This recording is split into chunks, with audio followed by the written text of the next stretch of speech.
तो चलिए ठीक है, फिर आज का सेशन स्टार्ट करते हैं। देखिए, इससे पहले हमने रेशियो पढ़ा था, आज हम पढ़ेंगे प्रॉपर्शन। ठीक है, और प्रॉपर्शन होता क्या है, मैंने फर्स्ट वाले जो इस चैप्टर का फर्स्ट सेशन था उसमें बताया था क्या होता है। प्रॉपर्शन इज अ, देखिए यहाँ पे अगर देखते हैं आप तो यहाँ पे आपको डेफिनेशन देखने को मिलता है, the relation between two equivalent ratio is known as a proportion. ठीक है, जब हम किसी दो रेशियो पे, है ना, रिलेशन फाइंड करते हैं, ठीक है, इक्विवेलेंट हो भी, है ना, तब उसको प्रॉपर्शन कहा जाता है। जैसे कि है, if a ratio b and c ratio d are equal then we write them as a ratio b equal to c ratio d, और जो इक्वल की जगह है वही हम प्रॉपर्शन उसको लगा के लिखते हैं। ठीक है, तो इस प्रकार देखिए, अगर देखिए रेशियो को A upon B equal to C upon D के फॉर्म में लिख सकते हैं, दोनों इक्वल है because both are ratio sorry proportion. तो इसको हम क्रॉस मल्टीप्लाई कर देते हैं, देखो ए डी और बी सी, तो ये भी आपस में इक्वल होगा। ठीक है, तो ये है प्रॉपर्शन। अब उसके बाद देखते हैं एक टॉपिक और है इसमें, continue proportion. Quantities where the ratio between the first and second terms is the same as the ratio between the second and third terms, which is the same the ratio between the third and fourth terms is so on। देखिए इस प्रकार से, that is a b c d are the quantities and a upon b equal to b upon c equal to c upon d equal to d upon e, they are in the continued proportion. ठीक है, तो इस type के जो proportion रहेंगे उसको हम continue proportion कहेंगे। देखिए जहाँ पे ए बी देखिए ये दोनों आपस में इक्वल होंगे, सी सी इक्वल होंगे, यहाँ पे डी डी इक्वल होंगे। ठीक है, इस प्रकार से जब कोई भी प्रॉपर्शन रहेगा तो हम उसको कंटिन्यू प्रॉपर्शन कहेंगे। अब देखिए इसमें होता क्या है, since a b c a ratio b ratio c then b is the mean proportion. ठीक है, इसमें जो बी अगर इक्वल है तब हम उसको मीन प्रॉपर्शन कहते हैं ऑफ ए एंड सी, मतलब ए और सी का मीन प्रॉपर्शन क्या होगा, बी होगा, क्योंकि दोनों में बी जो है इक्वल रहेगा। Okay, that is A ratio B proportion B ratio C, जिसको हम A upon B equal to B upon C के रूप में लिखेंगे, और जब इसको मल्टीप्लाई करेंगे तो ये बी स्क्वायर और ये इक्वल टू ए सी, मतलब बी इक्वल टू होगा plus minus under root a c. This we can find the value of the middle terms. ठीक है, तो इस फार्मूला की सहायता से हम मिडिल टर्म्स फाइंड कर सकते हैं। ठीक है, तो इसको आप याद रखेंगे। उसके बाद देखिए थर्ड टॉपिक है हमारा इन्वर्स प्रॉपर्शन। ठीक है, we know that the quantities of goods purchased using a fixed amount of money decrease as the cost increase. On the other hand, the quantities increase if rates are cited. If we increase or decrease the speed of the speed of cycle or bus or a car, then the time taken to cover the same distance decrease or increase। ठीक, similarly the time taken to carry out some work increase or decrease depending on whether we decrease or increase the number of workers। all these are inverse proportion और relations. ठीक है, देखिए inverse proportion क्या होता है, जब हम किसी एक चीज़ का क्वांटिटी कम करते हैं तो दूसरे चीज़ का क्वांटिटी जो है ऑटोमेटिकली कम हो जाता है। ठीक है, मान लीजिए हम एक पेन जो है 10 रुपये में ले रहे हैं, अगर पेन बढ़ाते हैं तो हमको ज़्यादा वहाँ पे कॉस्ट लगाना पड़ेगा, मतलब मनी लगाना पड़ेगा। ठीक है, तो एक इंक्रीज़ हो रहा है तो दूसरा क्या हो रहा है, भी इंक्रीज़ हो रहा है ना, अगर डिक्रीज़ हो रहा है तो डिक्रीजेज हो रहा है। इस प्रकार के जो प्रॉपर्शन आगे हम पढ़ने वाले हैं वो है इन्वर्स प्रॉपर्शन। ठीक है, अब देखिए एक्सरसाइज थर्ड है, if the cost of 29 books is rupees 783 then how many books can be purchased in ₹2214। Okay, first question. ठीक है, यदि 29 बुक का कॉस्ट कितना है 783 है, तब 2214 बुक्स का प्राइस, मतलब उतने में कितना बुक आएगा हमको ये बताना है। उसके बाद बाकी क्वेश्चन तो ठीक है, पहले सॉल्व करते हैं। देखिए, इसको दो तरीके से आप सॉल्व कर सकते हैं। एक तो हमने जैसे पिछले में मेथड पढ़ा था, कॉस्ट ऑफ 1 बुक्स पहले निकाल के फिर इससे डिवाइड कर देते तो भी आता। और चूँकि अभी हम प्रोपोर्शन चैप्टर पढ़ रहे हैं, रेशियो एंड प्रोपोर्शन, तो हम प्रोपोर्शन मेथड से इसको सॉल्व करेंगे। तो देखिए, नंबर फर्स्ट सॉल्व करते हैं। और देखिए, लेट या फिर suppose x book can be purchased by 2214 then. ठीक है, देखिए मान लेते हैं कि हम एक्स, ठीक है, x book can be purchased by 2214। ठीक है, एक्स बुक आता है 2214 रुपीज़ में। तब क्या हो जाएगा, देखिए 29 बुक्स कितने में आते हैं 783 में। तो प्रोपोर्शन कितना हो जाएगा ये, फिर एक्स बुक का प्राइस हो जाएगा 2214। फिर आगे हम ये प्रोपोर्शन रूप में आ गया है, रेशियो एंड प्रोपोर्शन में। अब इसको आगे सॉल्व कर लेंगे। इसको हम क्या लिख सकते हैं, 29 डिवाइडेड बाय 783। Yes sir. देखिए इक्वल टू हो जाएगा फिर x डिवाइडेड बाय 22/14। अब देखिए क्या करेंगे, हम इसको क्रॉस मल्टीप्लाई कर देते हैं। क्रॉस मल्टीप्लाई करेंगे तो क्या हो जाएगा, 29 multiply 2214 equal to 783 multiply x। अब क्या करेंगे हम, x का वैल्यू फाइंड करने के लिए 29 मल्टीप्लाई 2214 ये डिवाइडेड बाय हो जाएगा 783। क्या करेंगे, दोनों को आपस में पहले मल्टीप्लाई कर दें, मल्टीप्लाई करने के बाद डिवाइड करें, या पहले 783 को इतने से डिवाइड कर लें फिर मल्टीप्लाई करें, जैसे आपकी इच्छा। देखिए दोनों को फिर सॉल्व करके बताइए कितना आ रहा है। ओके, कितना हो जाएगा फिर 82।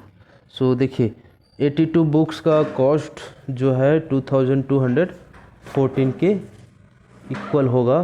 सो यहाँ पे आप लिख सकते हैं, या हेंस करके लिखें, चूँकि hence 82 books can be purchased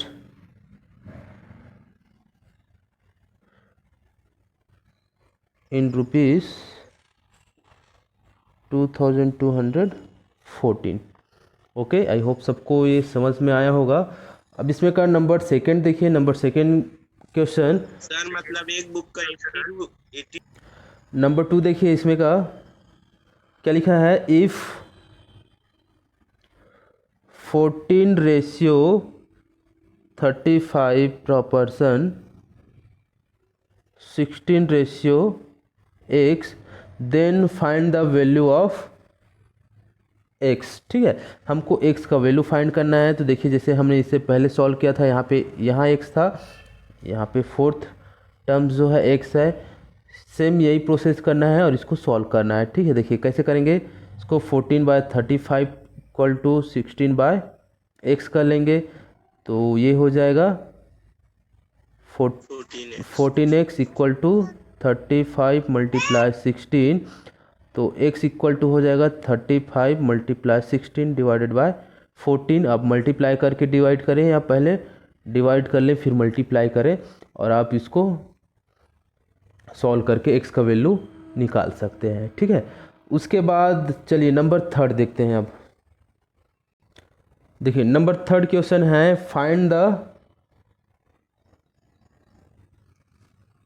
fourth proportion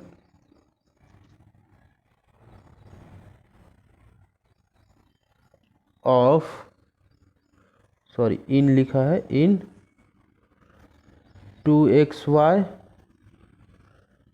x square और ये वाई स्क्वायर। ठीक है, इसमें हमको जो है फोर्थ टर्म्स फाइंड करना है। तो देखिए कैसे फोर्थ टर्म्स फाइंड करेंगे, लेट ले लेते हैं, let the fourth proportion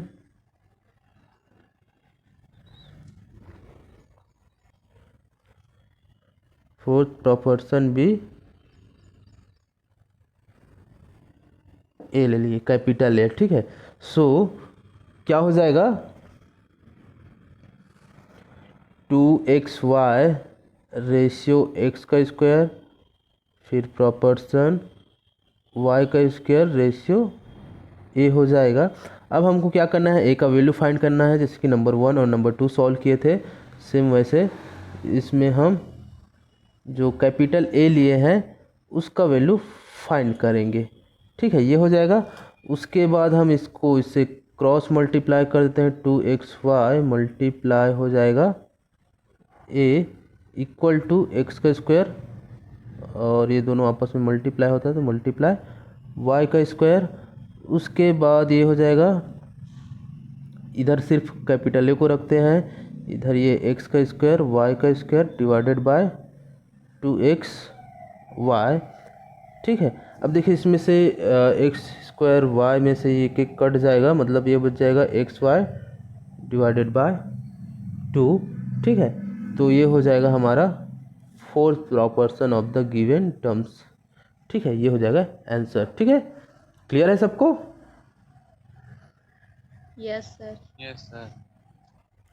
number fourth question देखिए, what should be added to 10, 18, 22, 38 so that they become proportional, है ना। देखिए हम इस जो गिवन नंबर है 10, 18, 22, 38 में ऐसा कौन सा नंबर प्लस करें कि सारे के सारे जो है प्रोपोर्शनल हो जाए, मतलब दोनों का रेशियो लेते हैं तो दोनों जो है आपस में इक्वल हो जाए, है ना, 2 2 का पेयर करके। तो इसके लिए आप क्या करेंगे, लेट y बी एडेड या x बी एडेड टू इतना। ठीक है, फिर सब में 10 प्लस एक्स कर लेना, 18 प्लस एक्स कर लेना, 22 प्लस एक्स कर लेना, 38 प्लस एक्स कर लेना, और सबको फिर प्रोपोर्शन के फॉर्म में लिख देना इक्वल टू करके, और जो x है या फिर y है उसका वैल्यू फाइंड कर लेना। ठीक है, तो ये आप लोगों के लिए होमवर्क है, इसको बनाइए आप लोग। नंबर 5 देखिए, if b is the mean proportion of C A and C, then prove that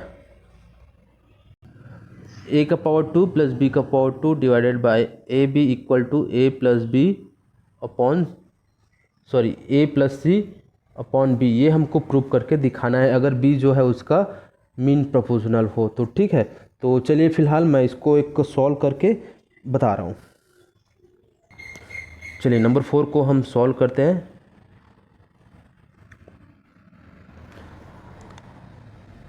here b is mean proportion, है ना, b क्या है, मीन प्रोपोर्शन है, और किसका है, ऑफ a एंड c। ठीक है, b जो है a और b का मीन प्रोपोर्शन है, तो हम क्या करेंगे, फिर उसको रेशियो फॉर्म में लिख देते हैं। देखो a ratio b proportion b ratio c, या फिर इसको हम क्या लिखते हैं, upon b equal to b upon c, है ना, या फिर ये क्या हो जाएगा, b का square equal to a c, equation number इसको फर्स्ट ले लिए रहे। ठीक है, ये हो गया। उसके बाद हम जो उसमें का जिसको हमको प्रूव करना है उसमें का लेफ्ट हैंड साइड लेकर चलते हैं। लेफ्ट हैंड साइड क्या दिया हुआ है, ए स्क्वायर प्लस बी का स्क्वायर अपॉन ए बी दिया हुआ है, ठीक है। अब यहाँ पे हम क्या करेंगे, जो बी का स्क्वायर है उसके जगह पे हम ए सी रखेंगे इन इक्वेशन 1 से, है ना। Put b square equal to a c from equation first, ठीक है। इक्वेशन 1 से बी स्क्वायर का वैल्यू यहाँ पे पुट कर देंगे, तो ये क्या हो जाएगा फिर,